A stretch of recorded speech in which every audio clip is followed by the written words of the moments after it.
Al noroeste de la provincia de Cáceres, entre el Valle del Alagón, la Sierra de Gata y Portugal, se encuentra la localidad de Moraleja. Moraleja es un pueblo que vive sus días grandes en San Buenaventura, a mediados de julio. Las peñas y visitantes disfrutan de las fiestas entre alcohol, risa y festejo.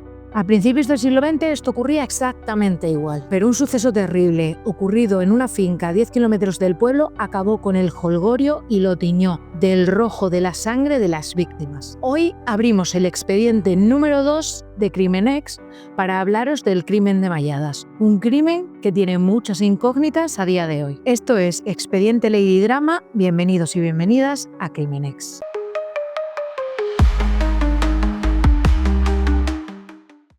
Hola a todos. Como os he dicho en la introducción, hoy vamos a abrir el expediente número 2 de Crimenex. En este caso, se trata del crimen de Malladas, un crimen que todavía guarda muchísimo misterio. Si quieres conocerlo, sigue viendo el vídeo, pero antes no te olvides de suscribirte al canal y de seguirme en mis redes sociales para no perderte ninguna novedad. Y ahora sí, vamos con el crimen de Malladas.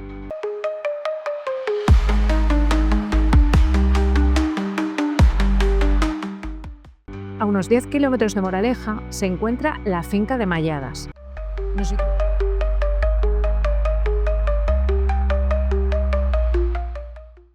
Nos situamos en 1915 y la finca pertenecía al conde de Malladas. La finca tenía una casa principal que constaba de 2 plantas y un montón de casas pequeñitas más humildes para el medio centenar de empleados que vivían allí mismo. El pueblo se encontraba en plena celebración de San Buenaventura, sus fiestas grandes, y la noche del 14 de julio casi todos los habitantes de la finca, incluido el administrador y su familia, acudieron a los festejos. Pocos quedaron en aquellas tierras y lo pagaron con su vida. En el mediodía del 15 de julio, uno de los empleados de la finca, Joaquín Barnielo, junto con Tiburcio y Aurelio, 2 de sus compañeros, tuvieron la desdicha de encontrarse una terrible imagen. 5 cadáveres, 3 en el establo y 2 en el almacén. Corrieron hacia el pueblo para avisar al administrador de la finca, Saturnino Valle, que ante tal noticia reunió una comitiva que incluía a su familia y autoridades locales, el capitán de la Guardia Civil, Carlos Sabido, el juez de instrucción, Rafael Morales, y el juez de paz y doctor Laureano Delgado Moreno. A su llegada a Malladas pudieron ver la terrible y macabra escena que Joaquín les había descrito. En el establo, cerca de la puerta, se encontraban los cuerpos de 2 doncellas y un criado. Una de ellas, Petra Fernández Amores, se hallaba sin vida. La segunda doncella, Luciana Lorenzo Fernández, natural de Casillas de Flores, provincia de Salamanca, de 34 años y embarazada, aún se hallaba con un hilo de vida. El feto no tenía latido. El criado, Manuel Martínez Rubela, apodado el Portugués, de 40 años, también se hallaba agarrándose a la vida. En el almacén, justo al lado del establo, se hallaron los cuerpos sin vida de Jacinta González y Baltasar Alanchas, ambas de 12 años, hijas de Petra y Luciana respectivamente. Todos habían sufrido el mismo ataque, provocados por una segureja, que es una hacha pequeña que se utiliza allí mismo en la finca para descorchar el alcornoque. Todo indicaba que el ataque se había producido como mucho al amanecer y había mucha confusión. No había indicios de abuso sexual hacia ninguna de las víctimas. ¿Cuál podía ser el motivo de tan brutal ataque? Pero entre tanto jaleo, se percataron de la presencia de una nueva víctima. Dimas Lanchas, de 4 años, hijo de Luciana, apareció malherido. Misma arma, mismas heridas, graves pero no mortales. La hipótesis sugiere que el niño habría caído inconsciente y el agresor, dándolo por muerto, lo dejó allí tirado. En algún momento, Dimas despertó y huyó a esconderse. El crimen no quedará impune, porque afortunadamente el niño Dimas, que está gravísimo, ha podido pronunciar el nombre del asesino. Este se llama Lucio.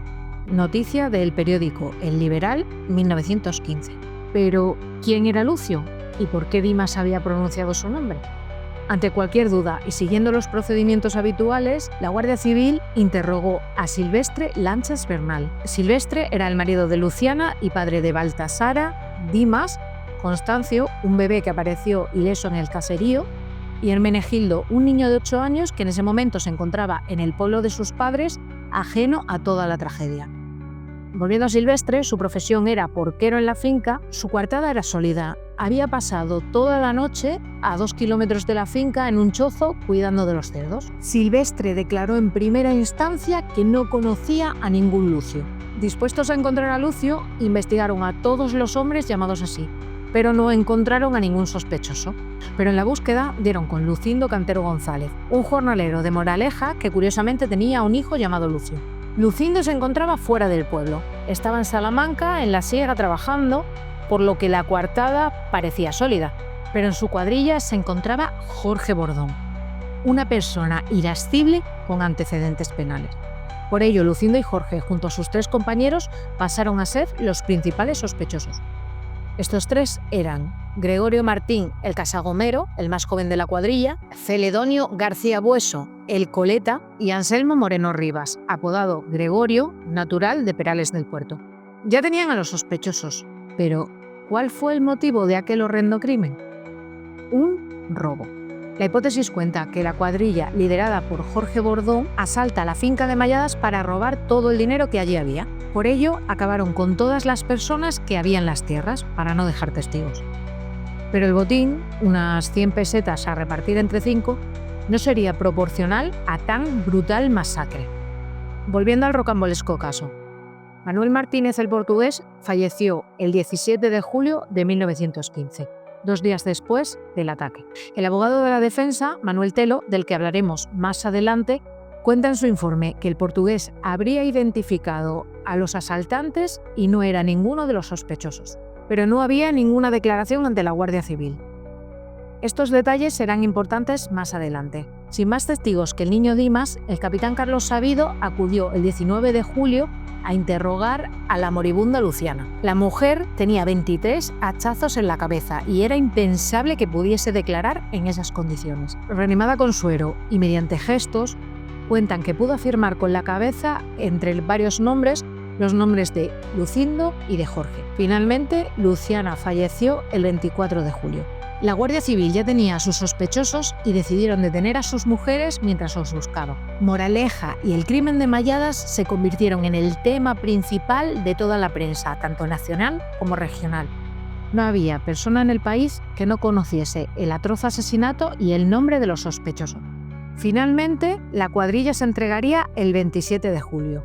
Se enteraron del crimen de Malladas en las fiestas de Santiago y escucharon que la Guardia Civil buscaba a 5 jornaleros de Moraleja. Con un documento expedido por el Juzgado de Moras Verdes en el cual se acreditaba que los jornaleros no habían abandonado el municipio en las fechas del crimen, los 5 jornaleros regresaron a Moraleja para demostrar su inocencia. El documento no valió de nada y los hombres fueron detenidos. El juicio. El juicio se celebró en la Audiencia Provincial de Cáceres el 24 de junio de 1918, casi 3 años después del crimen. El juicio fue con un jurado anónimo. La acusación buscaba la pena de muerte para los acusados por el delito de homicidio con hurto con el agravante de alevosía. Los 5 sospechosos se declararon inocentes.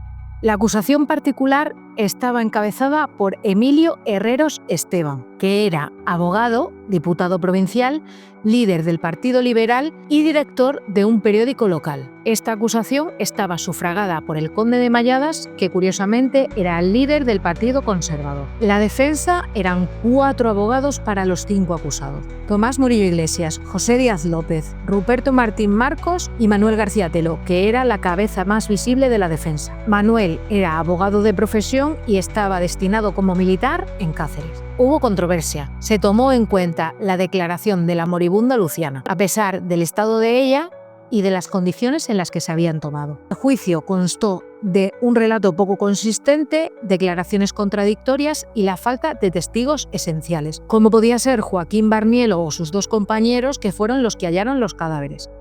Dimas, quien 3 años atrás había pronunciado el nombre de Lucio, no reconoció a ninguno de los acusados. Los primeros testimonios del juicio de Malladas estaban marcados por la inconsistencia y la contradicción, lo que complicó la búsqueda de la verdad. Los testimonios presentados por la acusación fueron desmoronándose. Había contradicciones, dudas sobre su veracidad, sobornos e incluso posibles coacciones.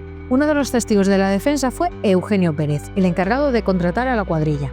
Accedió a testificar y contó que en todo momento los acusados se encontraban trabajando. Decenas de testigos declararon lo mismo, pero no fueron tomados en cuenta. En los alegatos finales, la acusación mantuvo su relato, pero sorprendentemente modificó la petición de pena de muerte a cadena perpetua, eliminando el agravante de alevosía, pero manteniendo el homicidio con robo. La defensa mantuvo firme el compromiso con los acusados.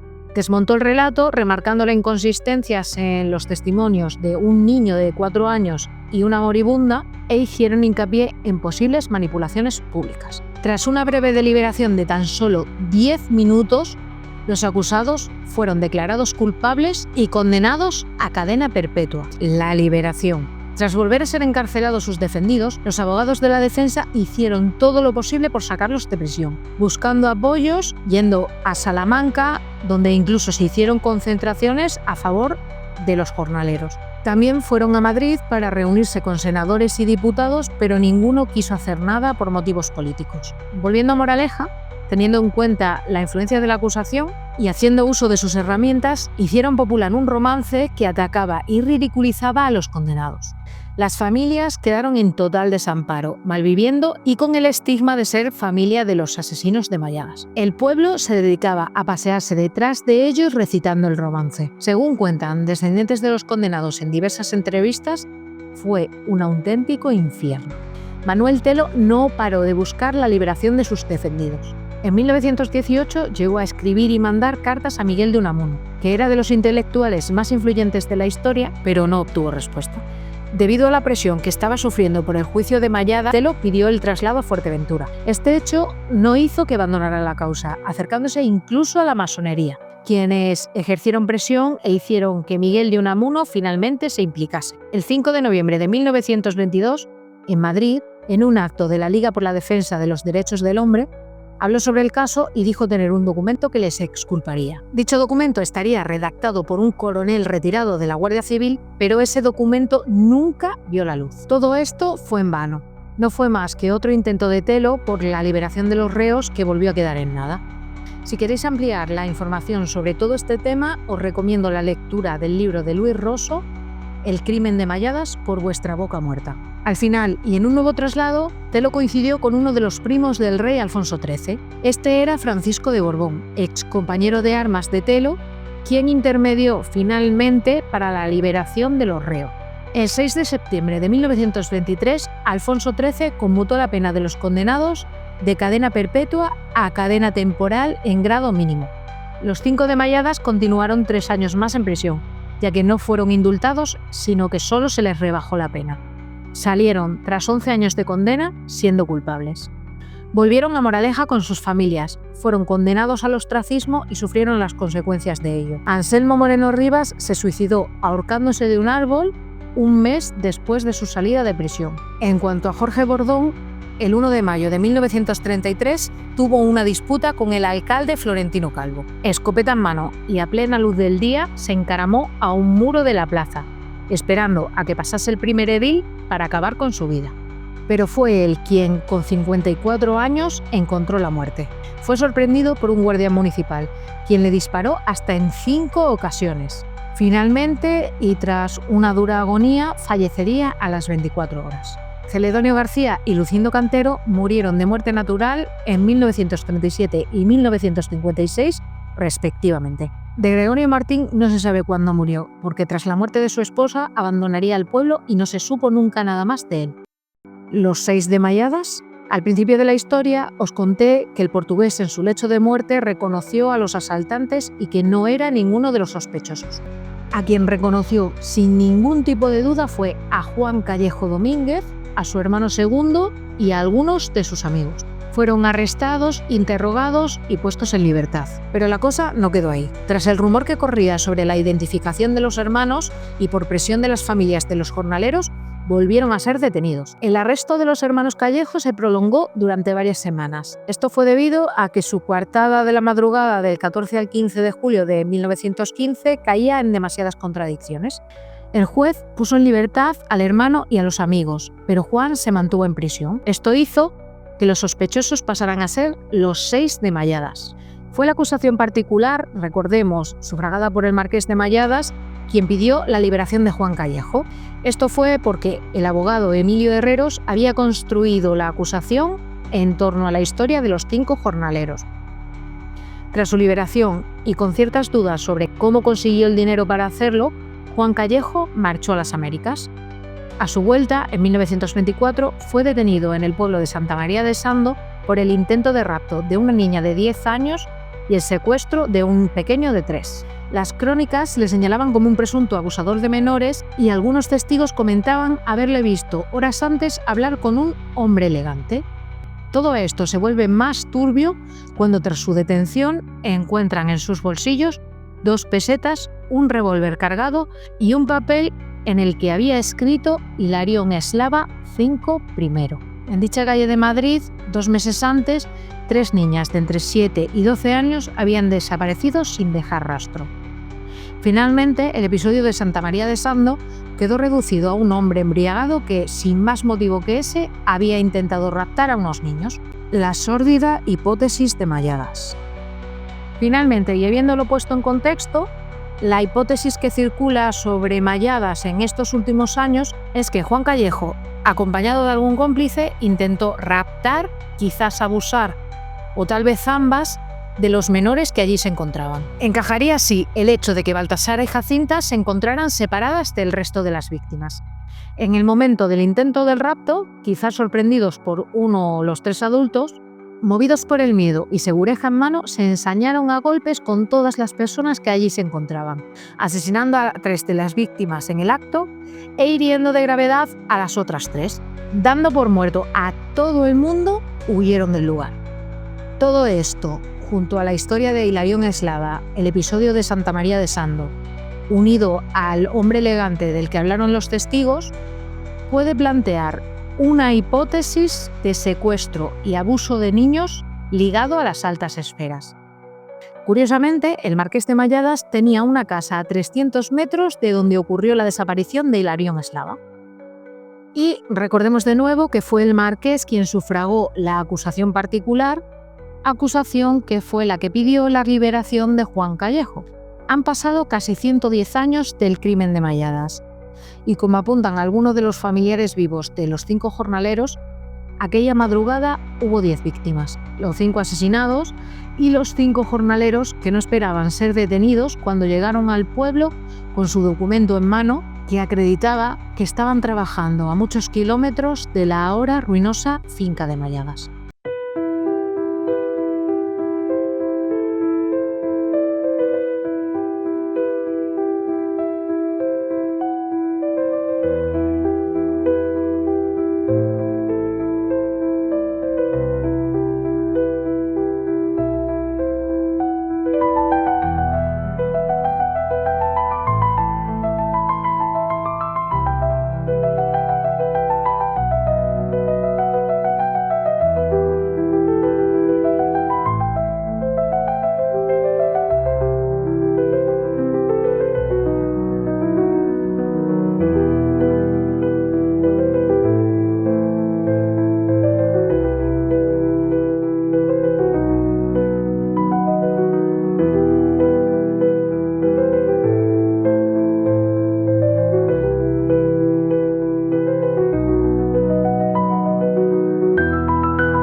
Así cerramos el expediente número 2 de Crimenex. He querido traerlo porque después de estar investigando no he encontrado casi vídeos ni material sobre el caso, nada más que algún podcast y alguna entrevista que se le hizo a Luis Rosso en el momento en el que sacó el libro. Además, os recomiendo encarecidamente que os leáis el libro de Luis Rosso, El crimen de Malladas, por vuestra boca muerta. Libro en el que me he basado para empezar la investigación de este crimen. Aquí la Lady Drama de la edición. Se me olvidó preguntaros al finalizar de grabar el vídeo que cuál de las hipótesis planteadas pensáis que es la más acertada. Me lo podéis dejar en comentarios y ahora sí seguimos con el vídeo. Y ahora sin más me despido recordándoos que os suscribáis, que me sigáis en redes sociales si no queréis perderos ninguna novedad y nos vemos en el siguiente vídeo.